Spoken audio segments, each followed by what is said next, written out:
Fintech, Financial Technology. Hai, nama saya Putri Rahma. Nama saya Erika Natalia. Nama saya Dwi Nita Hadi Winarko. Nah, dalam video ini kami akan membahas mengenai apa itu Fintech. Pasti teman-teman pada belum tahu kan apa itu Fintech?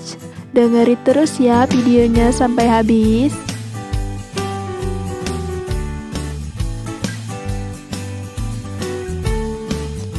Fintech adalah penggunaan teknologi keuangan yang inovatif dan kreatif untuk merancang dan memberikan produk layanan keuangan secara efisien.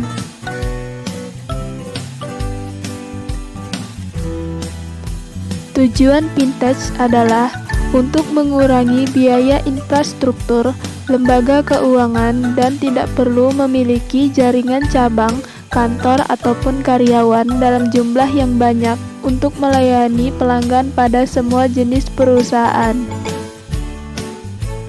Kelebihan Fintech: 1.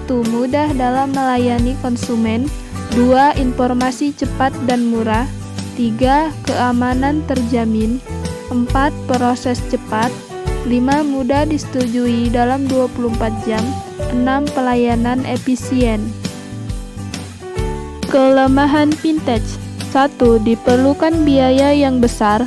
2. Diperlukan komputer atau smartphone yang terhubung ke internet. Ketiga, belum semua mengerti cara menggunakan layanan keuangan teknologi. 4. Rawan penipuan. 5. Biaya bunga lebih tinggi.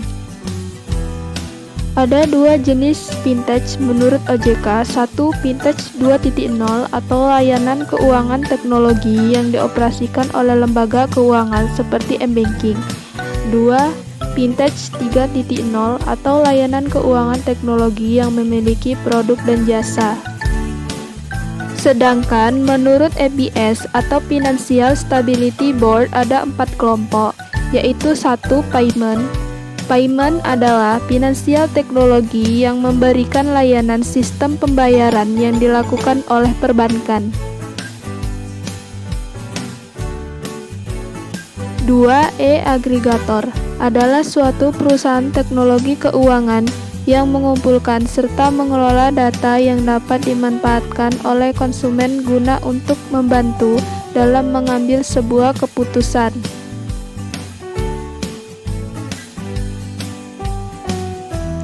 Yang ketiga adalah peer-to-peer lending atau suatu perusahaan teknologi yang dipertemukan antara si pembeli pinjaman dengan pencari pinjaman dalam satu platform.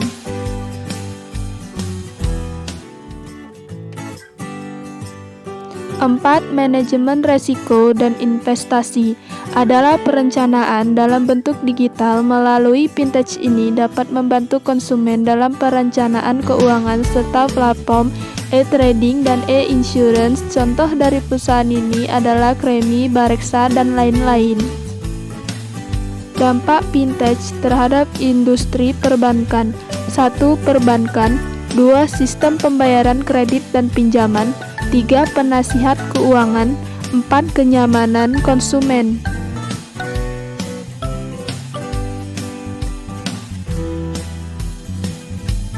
Nah, lalu apa saja sih manfaat Fintech? Fintech memiliki 3 manfaat, yaitu 1. Manfaat bagi konsumen yang terbagi menjadi 3, yaitu A. Perluasan pilihan produk. B. Peningkatan kualitas layanan. C. Penurunan harga.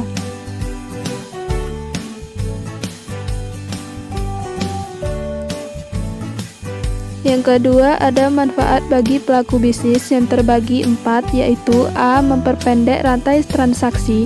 B. Meningkatkan efisiensi modal dan resiliensi operasional. C. Meningkatkan inklusi keuangan. D. Memperlancar arus informasi.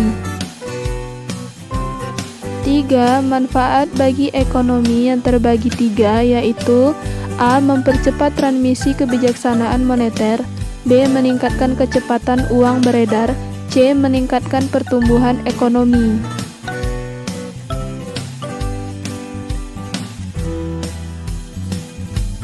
Nah, selanjutnya adalah perkembangan vintage di Indonesia. Nah, pertama kali munculnya Asosiasi Vintage di Indonesia pada September 2015 yang menarik perhatian para pembisnis dengan tujuan menyediakan partner bisnis yang terpercaya dan dapat diandalkan untuk membangun ekosistem vintage di Indonesia. Kurang lebih 30% dari seluruh pengguna vintage di Indonesia.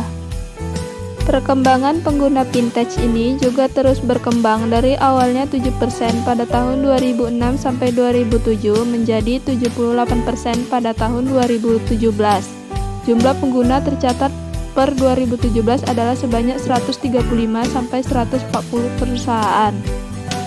Cakupan bisnis vintage di Indonesia: 1. Pembayaran, 2. Investasi, 3. Pembiayaan, 4. Situs pembanding produk keuangan, 5. Riset keuangan.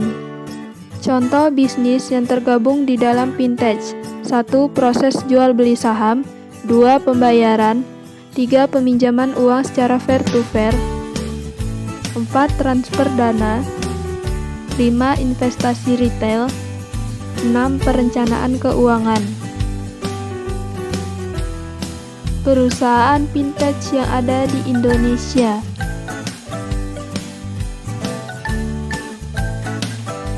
Yang pertama ada Cek Aja, yang merupakan sebuah portal keuangan yang memudahkan masyarakat untuk mengakses informasi yang dibutuhkan dalam mengambil keputusan finansial dengan mengusung prinsip kesederhanaan, keamanan, dan akurasi.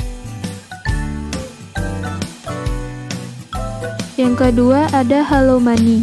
Serupa halnya dengan Cek Aja, Halo Money juga memungkinkan Anda untuk membandingkan beberapa produk keuangan seperti asuransi, produk pinjaman, dan lain-lain. Perusahaan ini merupakan sebuah bagian dari Conver Asia Group. Yang ketiga ada Doku, menjadi perusahaan terbesar dan tercepat perkembangannya dalam risk management solution dan electronic payment solution di Indonesia. Doku tetap menjalankan tugasnya dengan rendah hati. Perusahaan ini senantiasa menyediakan jasa pembayaran elektronik serta aplikasi smartphone. Yang keempat ada Peritrans, merupakan perusahaan yang menyediakan jasa payment gateway setup. Peritrans memudahkan konsumen dalam metode pembayaran. Peritrans menyederhanakan proses pembayaran dengan adanya integrasi antara seluruh cara pembayaran, misalnya T-Cash. Yang kelima ada Ruma. Perusahaan ini menyediakan sistem transaksi yang sangat membantu bagi bisnis rumahan seperti contohnya kredit via handphone.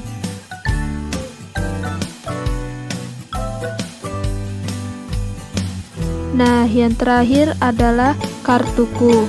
Berdiri sejak 2011, Kartuku merupakan salah satu perusahaan pembayaran elektronik tertua di Indonesia. Kartuku menawarkan hardware produk dan solusi software yang akan memudahkan proses pembayaran Anda. Contohnya adalah 1. Payment terminal, 2. Card printer, 3. encoder, 4. Neuro access equipment, 5. internet payment gateway, 6. transaction processing suite, 7. terminal line encryption, 8. smart card application. Selanjutnya adalah peraturan dan ketentuan dalam industri vintage.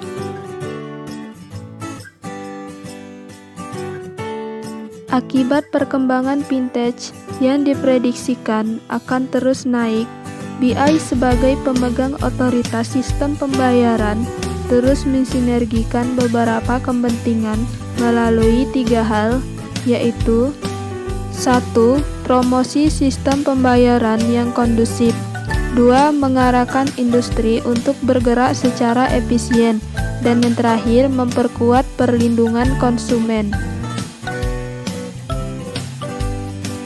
Adapun beberapa bagian yang diatur dalam OJK nomor 77 tahun 2016 tersebut antara lain 1. Kegiatan usaha, 2. Pendaftaran perizinan, 3. Mitigasi resiko, 4. Pelaporan, dan yang terakhir tata kelola sistem teknologi informasi.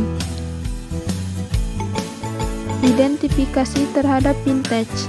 Portal dalam bisnis model peer-to-peer lending hanya menjadi alat atau sarana untuk mempertemukan atau interfacing calon penerima pinjaman atau pinjaman langsung, sehingga perusahaan vintage tersebut hanya berfungsi sebagai pengelola portal dan tidak menampung dana atau dalam bentuk tabungan dan deposito dan menguasai dana tersebut untuk kemudian disalurkan dalam bentuk pinjaman atau kredit.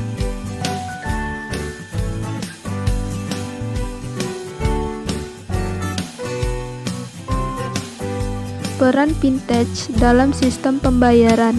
1. Menyediakan pasar terhadap pelaku usaha. 2. Menjadi alat bantu untuk pembayaran, penyelesaian, atau settlement atau clearing. 3. Membantu pelaksanaan investasi yang lebih efisien. 4. Mitigasi resiko dari sistem pembayaran yang konvensional.